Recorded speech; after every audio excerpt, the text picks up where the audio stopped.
Good evening, everyone. Welcome to NaviWork, your guide to navigating the work environment. Happy New Year. This is our first live in 2025. How have you guys? 2026. You see, I'm still saying 2025. So this is our first live in 2026. And I'm grateful to be able to be here and to do life with you again, to do NaviWork life with you again in 2026. I was just thinking before this meeting started how NaviWork life started in November of 2023, and the first book, Body Up, was released on 1st of May 2024, and the second book was released on the 6th of November 2025. So this is to let you know that you're making progress because we're doing all of this together. So how was 2025 for you? How have you started 2026? My name is Ameze, and I'm here to help and give you a few pointers on how to start the year. I imagine that many people have a lot of thoughts, about this year or how they started this year.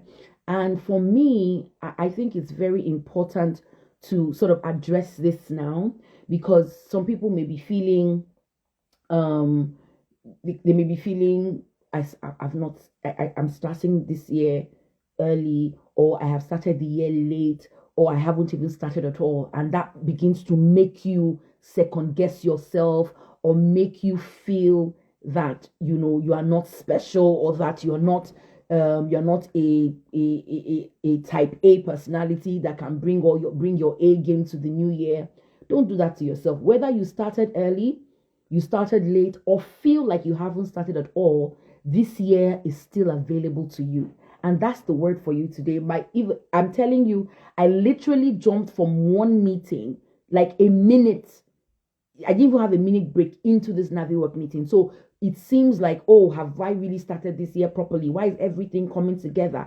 And all my meetings are coming together at a go, whether it's a career meeting, whether it's a volunteer meeting, whether it's a parenting meeting, whether it's a faith meeting, everything just seems to be in my face. And so, no matter how early it is, thank you, Russian, ever faithful, ever loyal. Whether you feel it's early, whether you feel it's late, whether you think you haven't started at all, welcome. We're in this space together. And I have a few points on how I think we can navigate the year. So for instance, if you feel like you started early, great. That's a good thing. The only advice I'll give to you there is don't get complacent, because there's thing about people that probably started their year since November 2025. Good for you. You started November 2025. That's a good way to start the year early, but that's good. But what happens sometimes to some people that start early is that they get complacent. So yeah, you started the year early. I'm very proud of you. You are the type A Navi worker, but don't get complacent. For those that started late, there's no shame. Like my friend would say, ain't no shame in this game. I'm God's property. So there's no shame in starting late. There's a proverb in Africa, the Yoruba speaking people of Nigeria particularly. They say, whenever you wake up is your morning. So you may say, I'm starting late. This is what the Yoruba people are saying to you in essence. You've woken up, it's a good time. That's your morning. You can say, oh, some people woke up yesterday. Some people woke up at 9 a.m. Why am I waking up at 3 p.m.? That's okay. You have woken up. That's your morning. What are you going to do about the time from which you've woken up till today? So yeah, there's no shame in that. Clarity beats speed. Some people start early and just start early doing rubbish. Some people start early and they start early doing the right things. But I'm saying that starting early is no guarantee of success.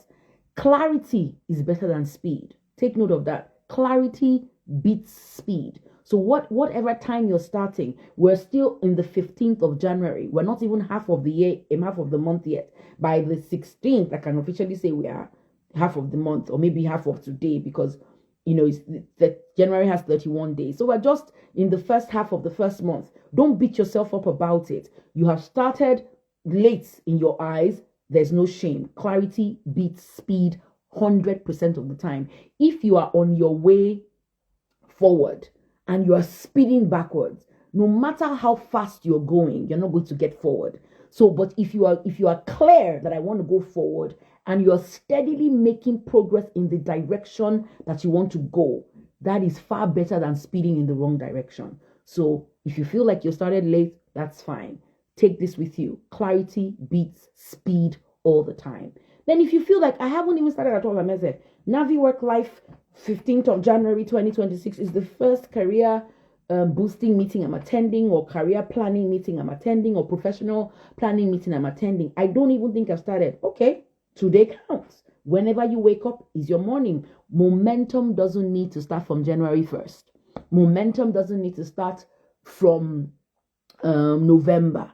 And I use November because I know that many companies do their strategic retreats in November. So you can use December, like the first 2-3 weeks of December, to set the pace before everybody gets into holiday mode. They do this so that when you get into the office in January, you can hit the ground running. But what I'm saying to you is January 1st doesn't define you. It's not a destiny defining moment all the time. What is important is that, okay, now I've woken up, like I said, when I talked about clarity beating speed. This is my morning. What am I going to do about it? So momentum is not tied to January 1. You can start now, gain momentum now, and just take off. So that's why I want to talk about 10 things to be cautious of in your career this year. I'm going to try my best to do as best as I can. And if you haven't gotten your copy of Body Up, which is your 50-week guide to settling into a new work environment, authored by yours truly, the amazing Ameze, make sure you get your copy. You enjoy the read, get your company to buy for all of you, because I think it's definitely an amazing read. So if you haven't gotten your copy, get your company to get for all of you. And you can even form a book club. I know a company that bought it for their staff so that they can use it as a book club and be talking about the points. That's Body Up, the 50-week guide to settling into a new work environment. Then I also wrote Stake or Place. Now, Stake or Place takes the conversation a notch higher. It says, okay, we've settled into the work environment. We've made friends. We know the foes. That was a joke. You don't have foes. You just have colleagues. It's not that deep. But you've made friends. You know who your teammates are. You have an understanding of your boss. You have a rapport with your bosses, your supervisors, your peers, your managers. You have all of that. How do I show that I'm an integral part of this organization? How do I prove myself to be a stakeholder that everybody is replaceable? Don't get it twisted. But how do I make myself difficult to replace? That's what a stakeholder is. And Stake or Place is just the comparison. Well, not just, but is essentially the comparison between a stakeholder and a placeholder. A placeholder is easily replaceable. The one with the bad attitude, the one that doesn't come with ideas, the one that complains and shoots every idea down, the one that doesn't care about what anybody else has to say, the one that is always the naysayer, the one that is rude at meetings, the one that thinks nothing can work, the one that badmouths the company outside of the company, the one that is the worst company ambassador. That's the placeholder. That is just there because really the company has not found somebody better to do their work. The company cannot wait for an opportunity to replace them. They are just there because maybe they feel like they have something on the company, or the company feels like, oh, right now the person has too much legacy in them, so they can't let them go. But the moment they find somebody that can surreptitiously gain this legacy knowledge and has the right attitude, has a stakeholder mindset, that placeholder is out the door. So that's what Stake or Place does. It draws the comparison between a stakeholder and a placeholder.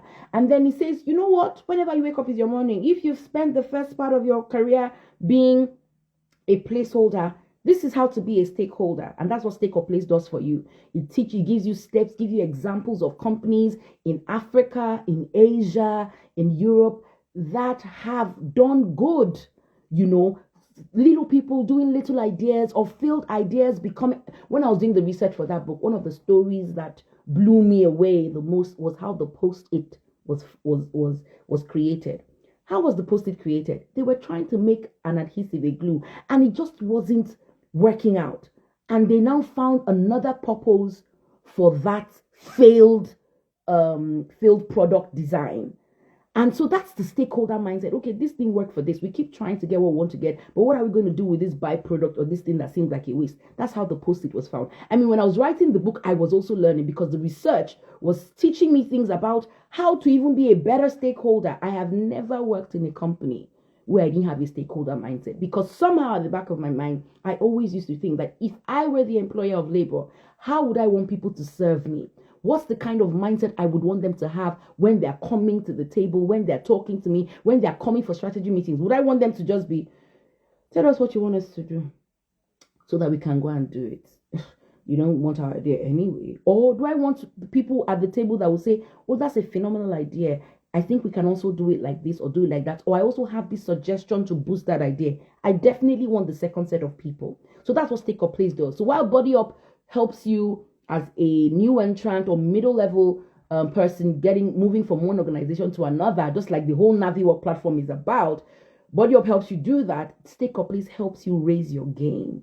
You know, it helps you stake your place in the organization by differentiating yourself from placeholders, being a stakeholder. Okay, so today I want to focus on 10 things to be cautious of in your career this year.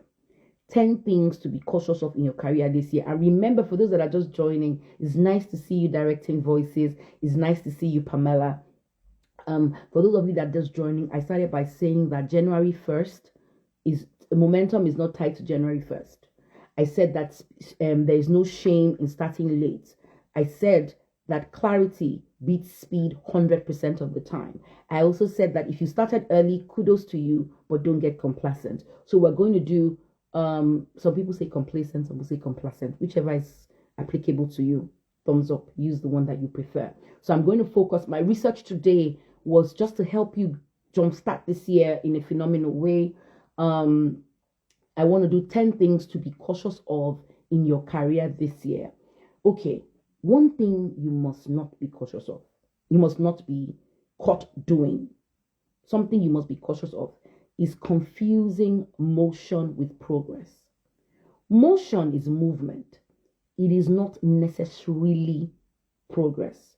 You're busy, but are you advancing? I told you today that I was so busy up until now.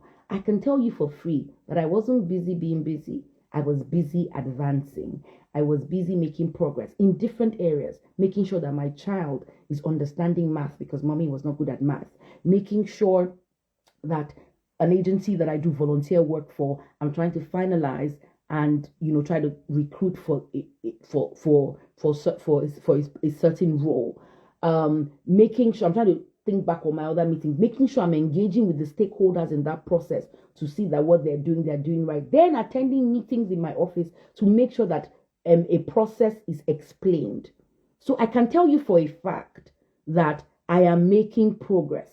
I'm not just busy being busy. So this year, you must be careful to note, I am busy, but am I advancing? Attending every meeting, but not owning any outcome. I can tell you for free what the outcome of my meetings are. I wanted to be in NaviWork at 6 on the dot. I think I made it at 6:01. So what did I have to do up until this time? If I can give you a rundown of my day. After work, I had to have one or two meetings. I had those at work. Of course, I had some meetings within work hours. After that, I had a couple of meetings on my way to pick one of my children from school.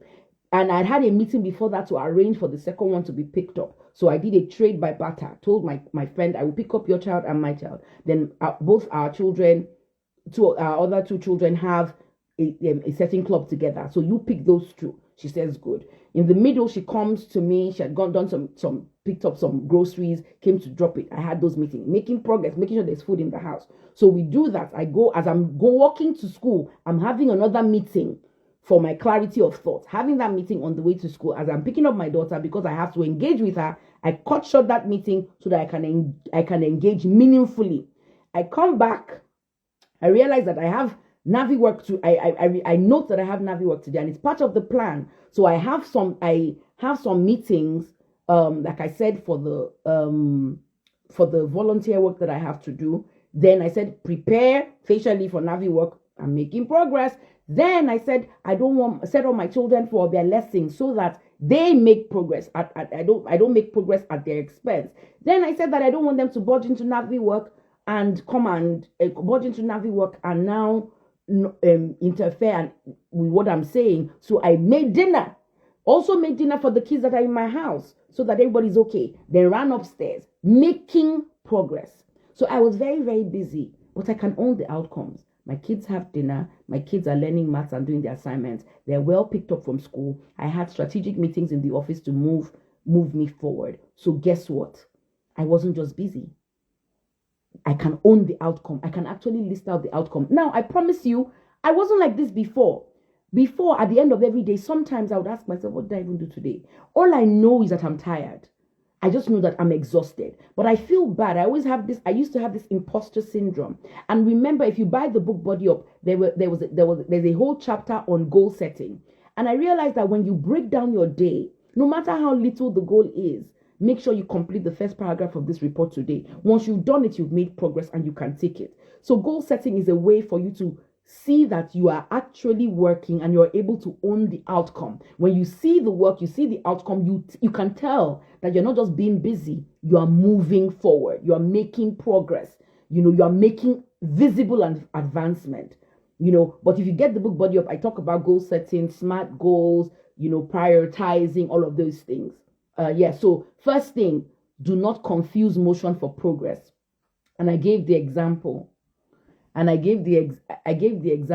not confuse motion for progress.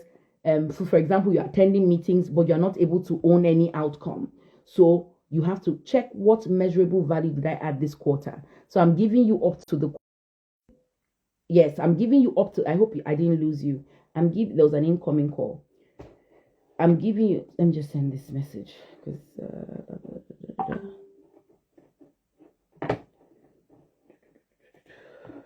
sorry. So I actually said, give me a second.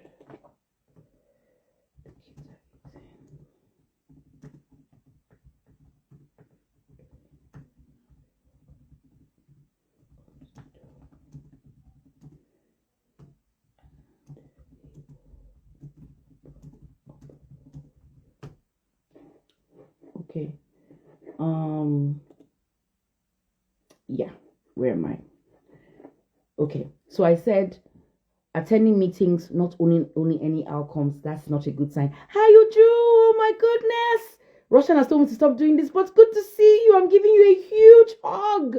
Oh my days, good to see you, Uju. Thank you so much for joining. Thank you, Ukobi, for joining. Of course, thank you, Pamela. I saw you. Thank you, Roshan. Thank you, guys. Okay, so first thing, 10 things to be cautious of. If you missed the first few things I said, they were also very important. So catch the replay. You can catch the replay on Instagram. You can catch the replay on YouTube once the video is uploaded. Because I think those first parts were also very, very, very, very instructive.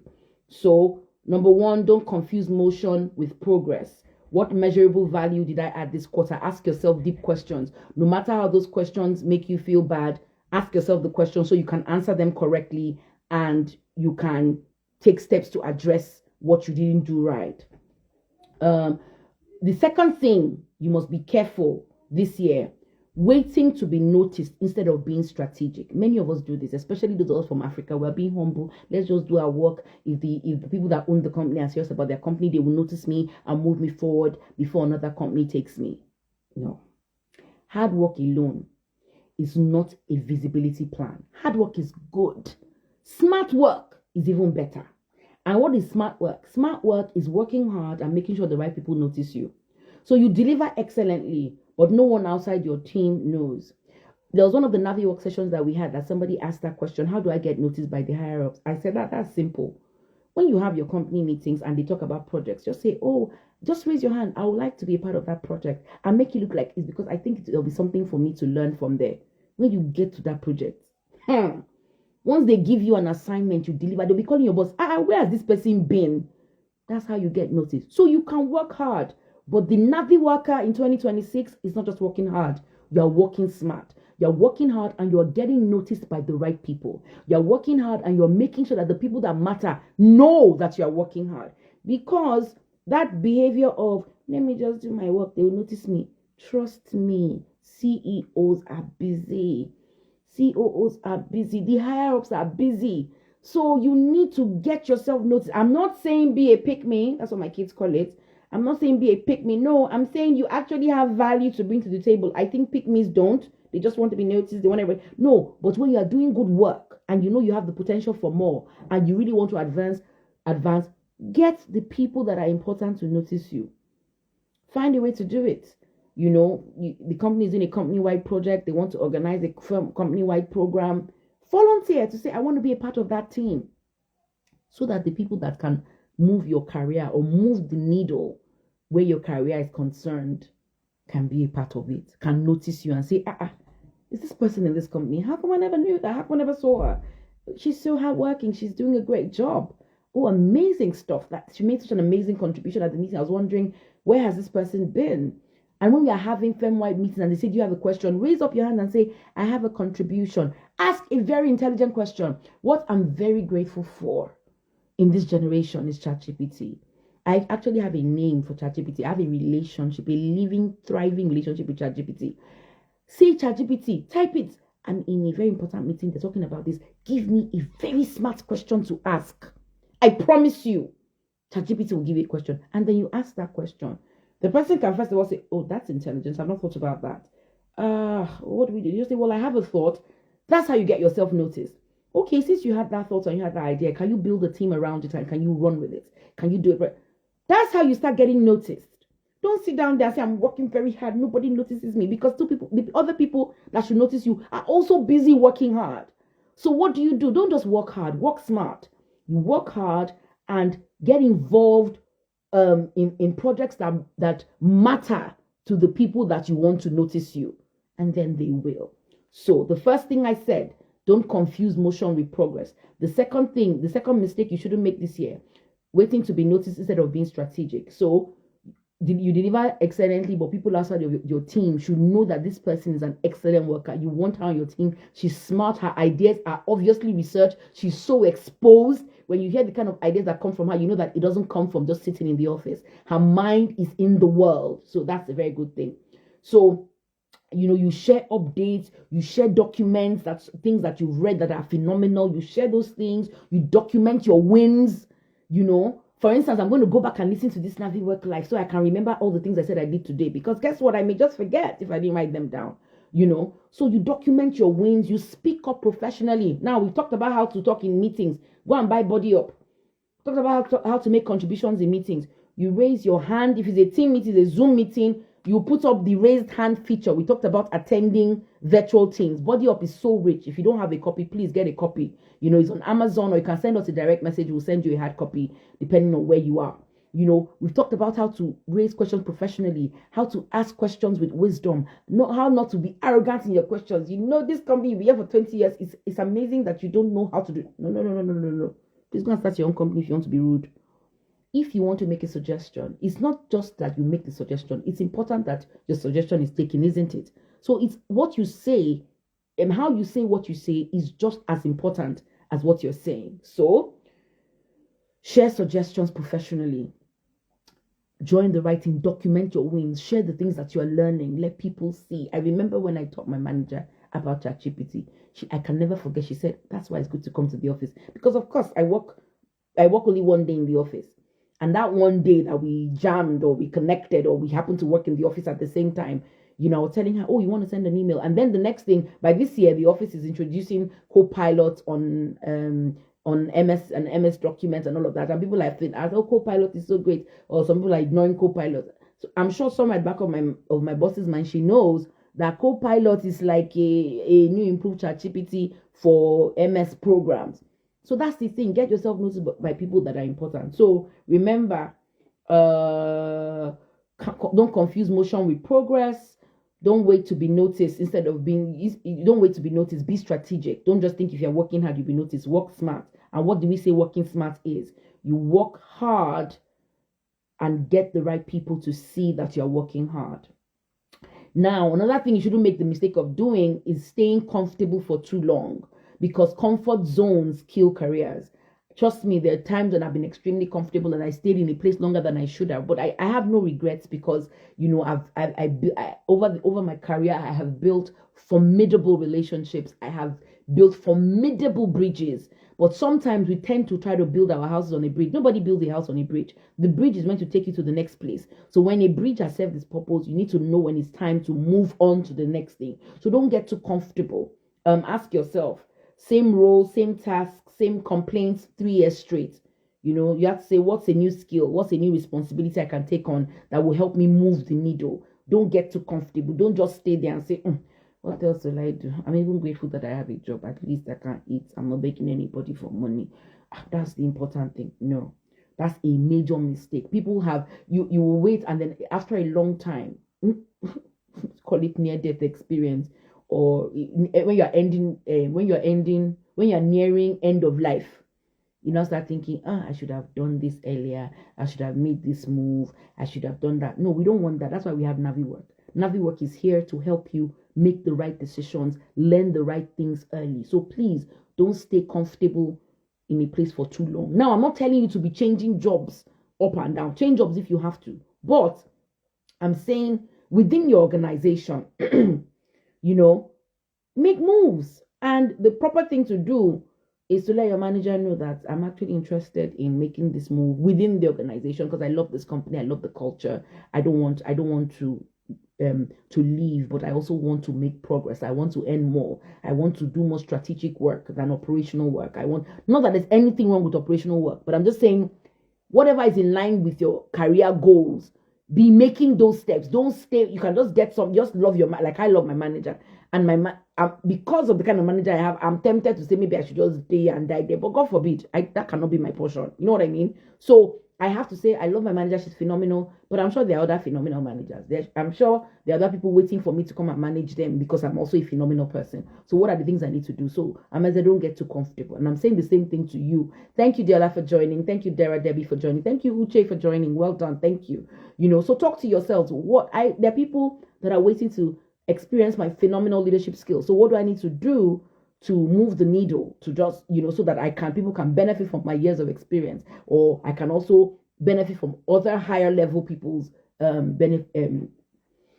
wealth of experience. I'm trying to rush. The fourth mistake. So I said the first thing you shouldn't do this year is confusing motion with progress. I said the second thing you shouldn't do this year is waiting to be noticed instead of being strategic. The third thing, staying comfortable for too long.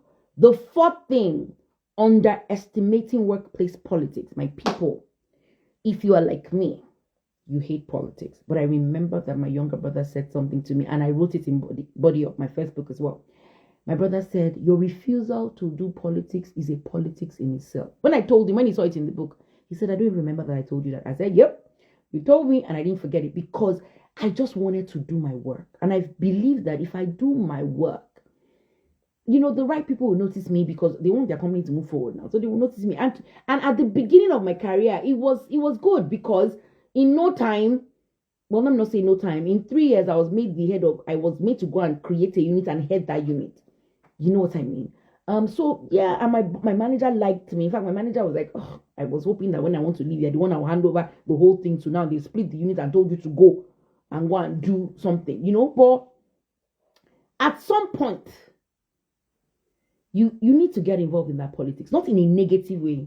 What if your next career goal, they don't have a department in that area in my current company? That's a brilliant question, Uche. So I will hold off. Don't you guys remind me, I was talking about underestimating workplace politics. So I'm going to hold so I can address Uche's question. Thank you for being here because I know they used to be here as well last year. And Happy New Year to you guys. Now, if what you want to do, they don't have that in your company, improve yourself. Work your best while you're still there. In fact, you can raise it in some meetings to say, have we thought about doing this? And I don't know what culture, I don't know where you are, Uche, whether you are abroad or whether you're in Africa or what part of the world you're in. The dynamics of these things differ from place to place. The workplace culture differs from place to place. Is like we said in Body Up, is reading the room, working to a company and understanding the kind of people that they are and what they welcome and what they do not welcome.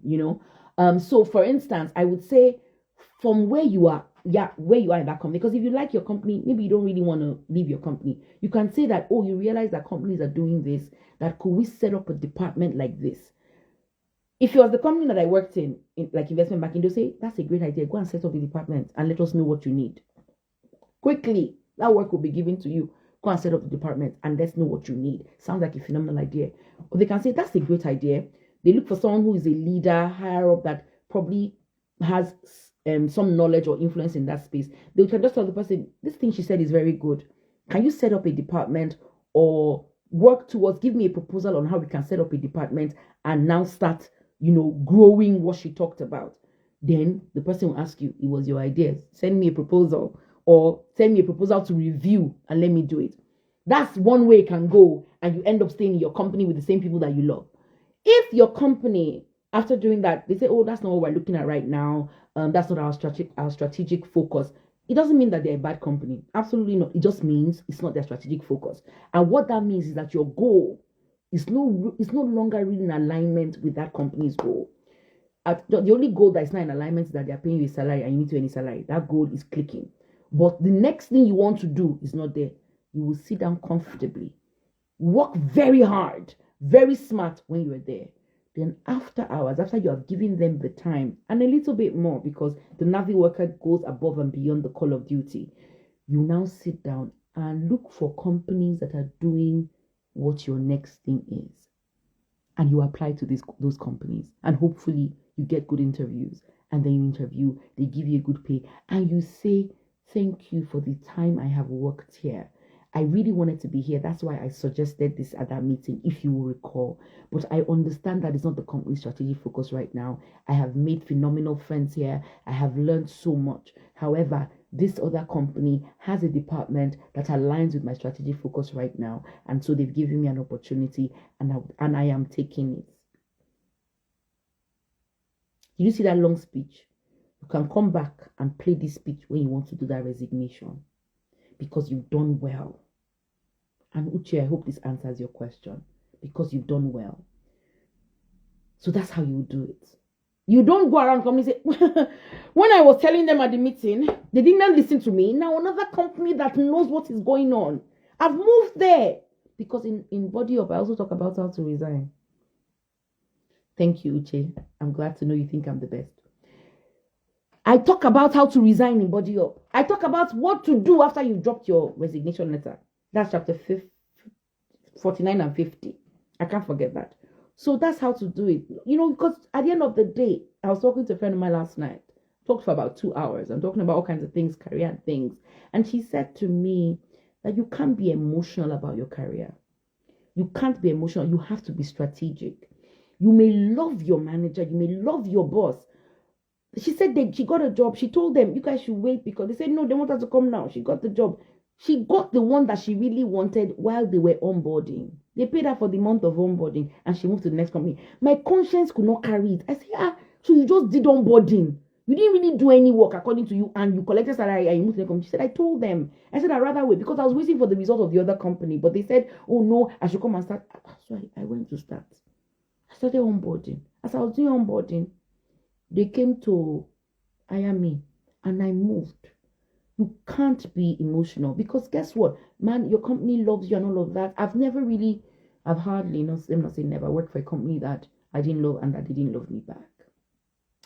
But sometimes that kind of love can also be a deterrent. It makes you too comfortable, going back to our first point.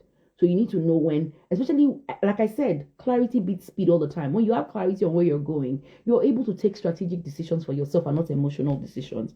Somebody just said something. Oh, come up with a convincing slide deck that shows the value that department will bring, while also not giving too many details. Then send it as an email, or even BCC decision makers if you're daring, blah, blah, blah. Again, understand the culture. Yes, Stella, thank you. I can see that you're following. So I think that answered Uche's question. So I was talking about underestimating workplace politics. I was saying that politics exists, but you have to do the decent kind. Your politics is not the backstabbing. I have another clique of friends that we talk about how people say nasty things about other people in organizations so they can climb. So you say something bad about somebody so that you can get on top of the person and gain favor from the person that person you're bad mouthing would typically gain favor from. Now, my answer to people like that play this kind of politics is that it will catch up with you, because bullshit, BS can get you to the top. It can't keep you there. So when I talk about politics, please be very clear. No, I'm not talking about backstabbing, gossiping, lying, crushing over people, not giving people the credit that they're due because they were a part of your team type of politics. No. I'm talking about constructive politics that gets you noticed, not bad blood. Now, whether you sometimes I don't even disagree that sometimes your politics is not bad blood, you're doing all the right things, and people will be funny because you move forward. That's their problem. They will be all right. Everybody will be okay at the end of the day. I'm talking about you now. I'm focused on you doing things the right way. Don't offend your destiny helpers. You can't say because you have a brilliant idea, you talk rudely at a stakeholder in a meeting. So you offend key stakeholders because I'm just being honest. People don't like to hear the truth. And the thing is, I cannot keep quiet when something is wrong. I say it as it is. Congratulations, Mr. and Mrs. Say it as it is. What you say is important, but how you say it is more important. It is not, you're not saying what you're saying because you want people to know that you said it. Oh, I said it and they didn't listen. So they will reap the consequences of not listening to my brilliant idea. The most brilliant person in the world. Congratulations to you. It's not because you want to be seen to have said something. It's that you want the company to buy the idea. So I honestly, a lot of times I believe that we don't really have people that don't listen. We just have, like Mario Lushola said, we just really have people that don't know how to persuade or sell their ideas. So don't offend the people that can help your career within or outside the organization. Because when you leave organizations, they ask for reference. And I know, for instance, in the UK, you are forbidden. It's against the law for you to give a negative reference. But when somebody called me and asked my advice, I said, you don't have to give a negative reference. HR people are smart. When they ask you to comment on something about somebody and you say, it's not in our policy to comment, or you say, we are not at liberty to discuss something, they know that person has a problem. You don't have to tell them the person is a problem. No, you don't have to do that. From what you have said, they know you are trying to tell them something. You don't want to break the law, but you are telling them that you suspect that they've hired a mad person. So when you are closing the door, you don't bang the door, you close it gently. Am I saying that employers cannot be funny sometimes? Oh, the employers, you have the manager. Some people fire their managers, not the company. That's why they leave. They're like, I'm done with this rubbish. I'm not taking this anymore. So yes, I know you have those, but I always focus on you, the NaviWorker, because you're the one I'm talking to. I don't have access to the managers. I don't have access to other people. I may, they join NaviWork, yes, but I'm focusing on you. So when you are playing the politics of the organization, you have to know, I talked about it last year in one of our lives, you need to know those that are important to your progress in that company. Mark them and find out what they're working on so that you can be a part of it. So that you can see how you can, be a part and start trying to show them your skills. It's not that in a meeting you want to show them your skills, you want to prove that, I know this work, and even your team members may not know as much as me. You now go there and say, just saying, I realize that your policy on this seems to be haphazard. The preparation of that policy doesn't even read right. And just be offending your destiny helper. Rather than say, I was very interested in this policy that I read, but I also did some research around it, and I'd like to make some recommendations on other things that we can do to boost the efficacy, the efficiency, and deliver the kind of results that this policy is supposed to bring about. They'll be looking for you and say, can we have that research? Do you want to be part of a team that will do it? You know what? Can we poach you from your department? That's the smart way to play politics. I'm not saying politics of being rude. I'm talking about politics of backstabbing, of lying on people to get ahead. That's not what I'm talking about. So, wisdom, learn influence, alliances, timing. What you say is good, but how you say it, when you say it, is very important. So don't underestimate workplace politics. We've done 4, and I really want to do the full 10. So we've done 4. The first one, for those that are just joining, Happy New Year, because I see some people are logging on. So we've done, don't confuse motion with progress. We've said, don't be waiting to be noticed instead of being strategic. In other words, be strategic. Staying comfortable for too long is a no-no this year or in any year, to be honest. Underestimating workplace politics, don't do that. It will be to your detriment. Taking feedback personally instead of professionally.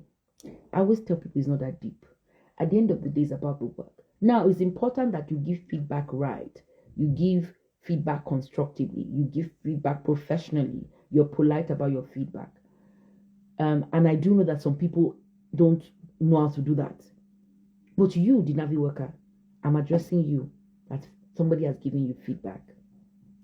You must treat feedback as what it is. What is feedback? Data. Take it as data, not a verdict on your worth.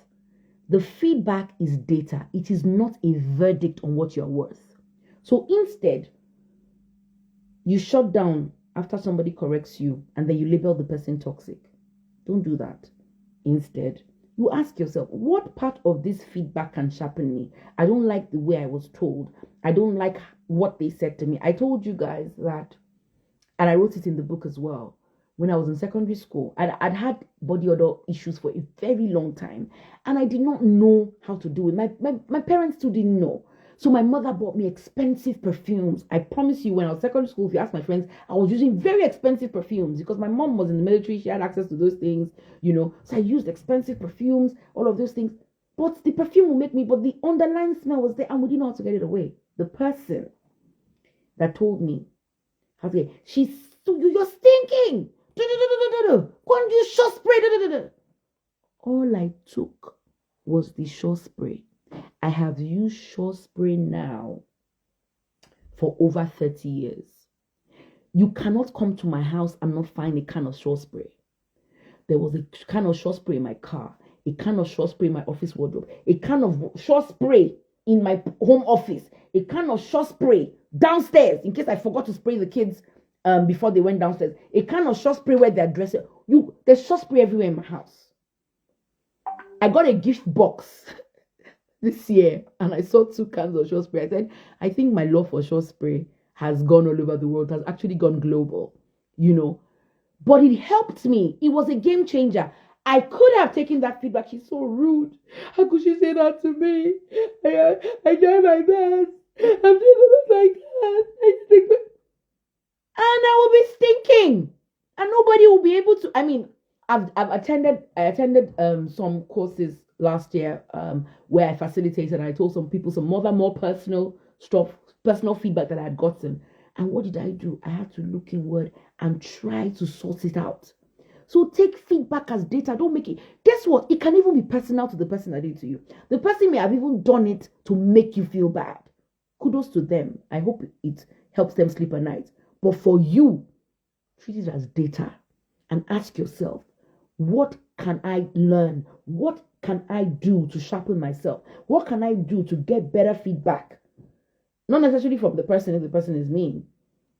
So rather than label the person toxic, this thing they've said to me, I mean, I asked you throughout last year, you didn't deliver your project on time, blah, blah, blah. Instead of saying, I did those projects that were so hard. I worked all night. I did what I could do. And all she can say is I didn't deliver it on time. No, that's not what you do. You take it as data. And you determine whether you need to limit the amount of projects you accept. To say, oh no, I can't take this now because I'm working on this. And I'm working on the feedback. I need to deliver projects on time. 1. 2, you will understand whether you need to reduce the number of times or the number of hours you spend with non-work conversations so that you can deliver better on your projects, or commit 1 hour extra than the time you're allocated to deliver your project. Be strategic about the feedback. Treat it as data. Don't treat it as, can you imagine, after how I work hard for this company, see the nonsense this manager is telling me. My sister, it's not every manager that is toxic. Do we have nonsense toxic managers? Yes, we do. Are you a nonsense toxic person? No, you're a NaviWorker. So take that feedback as what it is. Take it as data and analyze it and ask yourself, how can I sharpen myself so the next feedback I get is better than this? I wrote it in the book. Feedback is a gift. So treat it as such. Don't treat it as something that, don't treat it as a bullet. Treat it as a gift. Don't treat it as something that was meant to take you out. Treat it as a gift that will make you better. So yes, don't take feedback personally. That's number 5. Number 6, building skills without direction. When I moved to the UK, everybody is a project manager, project management teacher. Everybody's teaching you how to get into IT. People are even going for job interviews. They are coaching you how to do job interviews, and they are getting the jobs and they are throwing them out because they are not doing it well. And then I'm feeling like, man, this thing is a fraud. And you're acquiring all the skills. You're knowing how to use Glyphy. You're knowing how to do the data analysis. Everything. They say this was written now, you want to do. This was written now, you got. Clarity beats speed all the time. Be clear on what you want to do. It's not every training, it's not every career that is your own. If you want to pivot, take strategic steps in the direction of the area where you want to pivot. If you're not pivoting and you're staying somewhere, take strategic steps forward in the direction of the career that you are in. You are not supposed to learn every skill. You are not supposed to learn everything that there is to learn. No, your learning, your professional development, your self-improvement must be directly connected to the direction that you want your career to go. So please, don't just be building skills for the sake of it. You are learning everything: AI, coding, product design, product development, go-to-market strategy. But for what? What's the purpose of all those many things that I just listed now for you? So skills should serve a clear career direction. Skills should serve a clear career direction. These skills I am building. I'm building skills in public speaking. I'm building skills in writing. What is it? Why am I doing that? I'm building skills on development of HR culture. I'm building skills on policy drafting and documentation. Something like that. Data analysis, data protection and privacy. So why am I building those skills? Because I foresee that there's a possibility that this will move my career forward. You understand what I'm saying? Don't do everything. If I code today, how is coding going to help my life? If I start doing product design, I'm not really sure how that's going to help me. So you're not learning everything that is out there to learn. You're not learning everything that's out there to learn. Learn the things that will be instrumental to move your career forward. Number 7, we have 10 more minutes. Ignoring your personal brand. Don't ignore your personal brand though.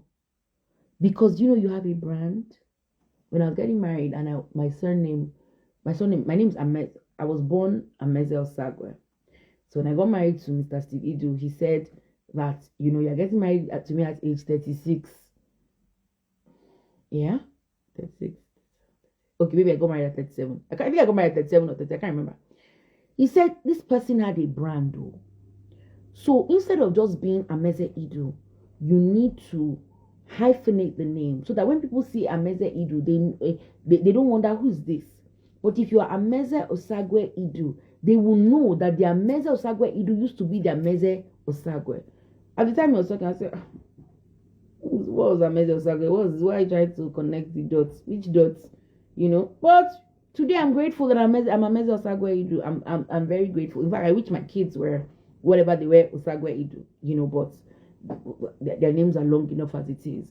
But you have a personal brand. People know you for something, good or bad. So you need to acknowledge the brand that you have. For example, known as reliable but invincible, smart but difficult. Why is it important? What do people say about me when I'm not in the room? It's important that you know so that you can adjust. If you're reliable but invincible, that's not necessarily a good thing because we talked about it. We talked about it when we said waiting to be noticed instead of being strategic. So being reliable but invincible is not a good brand. So when you get that feedback or you find out that this is what my personal brand is, you start taking steps to change that brand. If what they say about you or not is that she's very smart but she's such a difficult person to work with, I'd rather not work with her. He's very, very smart. He's one of the smartest people in the room, but he makes everybody else look dumb. We'd rather not work with that kind of person. Yes, we don't want to work with that kind. That's not the type that we want. That's what they're saying. So what do you do? Because you want people to work with you. Even the most annoying people, trust me, they also want people to like them. So when you get the feedback that what is being said about you is that you're smart or you're difficult, that's your personal brand. So what do? You need to start rebranding. And start, how am I going to rebrand? So I'll be smart and then I will check myself. I even ask when I'm working with somebody, am I being too difficult now? And no, I need you to tell me, because I want to make sure that I'm not difficult so this process can move forward. And that's how you start changing your personal brand. Don't ignore your personal brand. Know what people say about you so that you can make the right adjustments. Number 8, staying silent when you need help. My first daughter is guilty of this one. Like I told you guys, before I came to this meeting, I had to do that meeting. And the teacher was saying to me, she'll be working on it and then she gets stuck and she doesn't say anything. she just drifts away because she's a very smart person. So she gets upset with herself when she cannot understand something and she does not cry out for help. So of course, mommy is also the disciplinarian, but the alawada of the family. Alawada means the jester, the one that makes everybody laugh. So I started telling her, I said, when you are stuck, cry out for help, scream, say, help me, I cannot move past 2 divided by 5, I'm stuck, help. She started laughing. She was crying before because she was upset that she was stuck, but she didn't cry out for help. She just came to meet me. I don't know what she's teaching. I said, then tell her. And I told the teacher, she's crying to me that she doesn't know we are teaching her. The teacher says when she's stuck, she doesn't cry out. She has gotten it all the way to this point, but she's stuck. And instead of her to cry out, she's just there. She's not doing anything. So I said to her, I say you will say, I need to understand this and I'm stuck. Cry out for help. Don't just cry. That's another thing. There are people that are just complainers, murmurers. That's just manipulation. When you cry out for help. Don't just be crying. No, you cry, help me. Your cry should have a voice. So cry with a purpose. Thank you very much. So don't stay silent. If you are missing deadlines, instead of asking for clarity or support, you don't be missing deadline. You'll be doing the work they did not send you because you want to be, you want to be seen. Then every time you are missing deadline, you will not ask questions. You will now spend a whole day doing the wrong thing, and you now feel underappreciated when they tell you that you missed the deadline or this is not what I wanted. No. When you are stuck, you ask for help. If the person says, I'm very good at asking for help. The person I work with, I said, this thing is in this document. I said, okay, tell me the document. If you don't want to tell me the document so I can go and read it. And I'll go and find out. You are guilty of that, so stop. Uche, cry out for help. Please, cry out for help. Let me see whether I've gotten to that point. Okay. Okay. I'll get there. I hope I get there. So, staying silent when you need help. Don't stay silent. Early conversations prevent late consequences. Uche and Co. Early conversations prevent late consequences. I'm going to say that again. Early conversations prevent late consequences.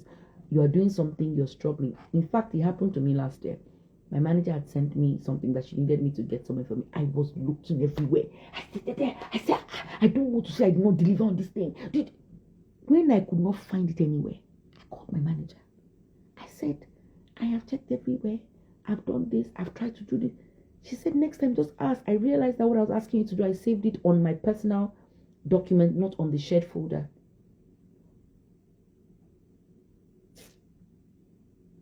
You guys, because I used to reflect on myself before I reflect on other people. I was so mad at myself because I could have asked early. This document that you said I will find it, I can't find it. I was feeling that if the person I will find it here, why am I not finding it? Let me just find it. I cannot go back and say I couldn't find it. And another thing, don't go back and say it's not there. You go back and say I can't find it because it may be there, but you're looking in the wrong place. So my manager said, oh, I'm sorry. Like what I told you I needed, it was on the shelf. And I said, oh my goodness, she said, next time just ask. I felt so stupid because I'm the NaviWorker. I'm the one that founded NaviWork. I went and I was just doing and checking everywhere and wondering, why can't I find this thing? I should be able to find it. I could have just come back to say, I have checked here where it should have been. I've checked here where it also potentially could have been. I've checked, I haven't found it. Before I keep checking, I wanted to be sure. I should say, oh, thanks for coming back to me. I just saw it. I saved it on my documents instead of on the general folder where you'd have been able to pick it up. Let that not be you this year. Don't stay silent. Early conversations prevent late consequences. Number 9, we have 3 more minutes. Thinking like an employee. Get your copy of Stake or Place. Get your copy. Send us a DM or buy it on Amazon and let us know you bought it and let's have your thoughts. Don't think like an employee. An employee is, they tell me what you want me to do and I'll do it. Let me tell you what happened to me just before I went on vacation last year.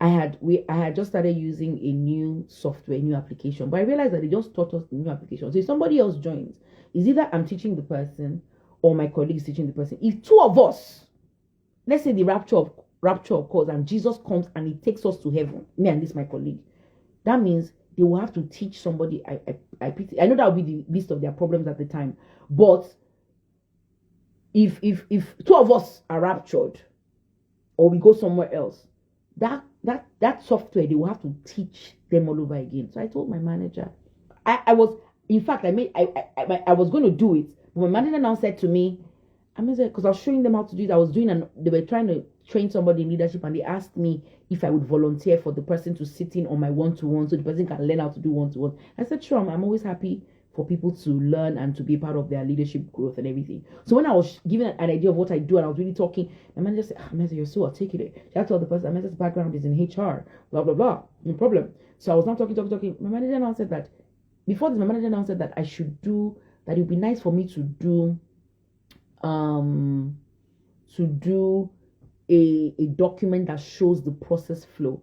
I said, I feel bad that you had to say that, because I thought about it, but I had sort of pushed it aside. So before I went on vacation, I did that process flow. This is how you log onto the system. This is how you do this. This is how you do that. When you click on this, I did the process flow with images. You log in, then you press the button on the left. I did a complete document and I emailed it to my manager. By this year, I asked her, remember that document? She said, oh, yes, thank you. I put it on my thing to do. She now came back to me. I just adjusted it for space. Thank you very much. Please put it in the share folder where everybody can see it and use it going forward, so that when we want to onboard somebody else onto this software, they can just read this process flow. That's how you become a stakeholder. Not, leave them. They should not tell us how to use. They should not print a document for how to use this thing. When I leave this place for greener pastures, I will see. They will spend man hours teaching somebody else. You are definitely a placeholder. You are not a NaviWorker if you think like that. You have to be thinking, how can I make life easy for the organization? When I'm leaving today, trust me, when I was doing the process flow and I was doing login, I use my name as login details. In case you don't do document prepared by Ameze, when you see the login details, you know who did the process flow. Yes. That's being strategic. That's not being a pick-me. I added value. There's now a process flow for that, using that particular software. But we must know who did the process flow. We must. That's how you get yourself noticed. We're not going to be doing the work and I just want to do my work. I'm just humble. Promotion comes from the Lord. Absolutely, it comes from the Lord. It does. It comes from the Lord. Put in the work and let the people that the Lord will use see something to hold when they want to do the promotion. Finally, an example of the first one I gave. Don't do all. We talked about it in Take or Place. Don't do all this. That's not my job. When a problem arises, be a problem solver, be a solution bringer. That's why I did that process flow. Finally, number 10, don't let a slow start define the whole year. Some of you, when we started this live, you were feeling, I have not started, have not, put everything together. Other people have their strategic focus. January does not own your destiny. Say that. January does not own my destiny. January does not own your destiny. So you missed goals in Q1 and mentally you now quit for the year. No. Many breakthroughs happen in Q2, happen in Q3, happen in December.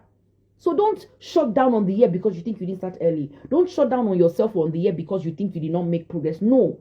January, I know many people say, January 1, I hit the ground running. I wanted to do this and I did that. I wanted to do this and I did that. I'm happy for them. But January 1st does not define you. It does not define your destiny. It does not own your destiny. So, and I said this at the beginning, whenever you wake up is your morning. Don't ever forget that. So people say, doesn't mean you have to wake up late. That's on you. Whenever you wake up in the morning. But don't say, I missed it January 1st, so I've missed it for the whole year. Never. That should never be what you're saying for yourself or to yourself. So guess what? I came here to tell you all of these things, not because my life is perfect. Not because my career is perfect. Not because I have it all together. But I'm not giving up. I keep trying. I'm going to read out all the 10 points I gave you. First thing I said is don't confuse motion with progress. 10 things to be cautious of in your career this year. First thing, confusing motion with progress. Don't confuse motion with progress. Second thing, waiting to be noticed instead of being strategic. Don't do that this year. Staying comfortable for too long. Don't do that this year. Number 4, underestimating workplace politics. Blah, blah, blah, blah, blah. Underestimating workplace politics. Don't do that this year. Number 5, taking feedback personally instead of professionally. Don't do that this year. Number 6, building skills without direction. Don't do that this year. Number 7, ignoring your personal brand. Don't do that this year. Number 8, staying silent when you need help. Don't do that this year. Number 9, thinking like an employee, not a stakeholder. Don't do that this year. Buy, stake, or place. Number 10, letting a slow start define the whole year. Don't do that this year. So you can end with you can make the best of your year even from January 15th, even from January 16th. You can make the best of your year. Remember, we said that January 1st does not define your destiny, does not define your life. So you're not late, you're not behind, you are not disqualified. You are simply being invited to start wisely, intentionally, and boldly. Some of you on this life are better off than those that think they kickstarted January 1. So don't tell yourself, I'm late, I'm behind, I'm a loser, I'm disqualified. No, you have just been invited to start wisely. So if you have not gotten your copy of Body Up, please get your copy of Body Up. For those settling into new environments or transitioning, it's a very good book. It's a very easy read, very funny to read as well. If you have not gotten your copy of Stake or Place, try to get your copy. If you want, we'll send you a DM, or you can just go to Amazon and go and buy it on Amazon. So remember, you're not starting late, you're starting seasoned. Ameze, you're not starting late, you're starting seasoned. Tell yourself, Uche, you're not starting late, you're starting seasoned. Say that to yourself. I'm not starting late, I'm starting seasoned. And the beautiful thing about starting seasoned is that you start wiser, you start with clarity, you start with intentionality, and guess what? You will get better results. So till I see you again, I'm just trying to check the date. So the last Thursday is the 29th, and the 29th of January. Oh, that happens to be my pastor's birthday. But I want to bring a guest. And I'm really thinking about it. Last year we were successful in bringing a guest every month, like we promised that we would. Roshan and I haven't finalized whether we will do that this year, but it was good. Everybody came with their own flavor. So I want to leverage on those relationships that I have and bring in guests again this year. So I think the next time I'm going to see you is the 29th of January. So yes, at 7 p.m. And those of you, if you think the 7 p.m. slot is good, let us know. If you want us to move it back up to the 9 p.m. slot, West African time, let us know, because we moved it based on your feedback. But please tell everybody to join us, NaviWork Live, first and last Thursday of the month at 7 p.m. Instagram Live, and then follow us on our YouTube channel at NaviWork Live. Follow us on Instagram, TikTok, Twitter, all our social media handles. We always have interesting things to say, as you can see from this live. But thank you so much for hanging out with me today. I'm really grateful, and I remain your amazing Ameze. If you have any questions, please send us a DM or send us an email at amazingameze@naviwork.life. Till we meet again, have an amazing week. Bye, guys.